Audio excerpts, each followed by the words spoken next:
Hello guys, এই যে আমাদের ভাইরাল বিড়াল, সে এখন রুই মাছ দিয়া ভাত খায়। সে কখনো মাছের কাঁটা খায় না। আমরা তাকে মাছের কাঁটা খাওয়াইতে দিই না। সে খাইতে চাইলেও আমরা মাছের কাঁটা তাকে খাওয়াই না। এই যে এখন তার মাকে বাসা থেকে ডেকে আনি, দোকানে চলে গেছে। দোকান থেকে তার মাকে বাসায় নিয়ে আসছে, আর নিয়ে এই যে ভাত খায়। এই দেখো, সে রুই মাছ ভাজি দিয়ে ভাত খাইতেছে।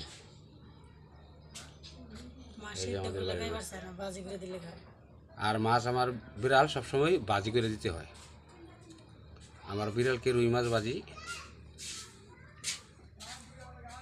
এই দেখো খাওয়ার স্টাইল কি, তার খাওয়ার স্টাইলটা কি দেখেছ?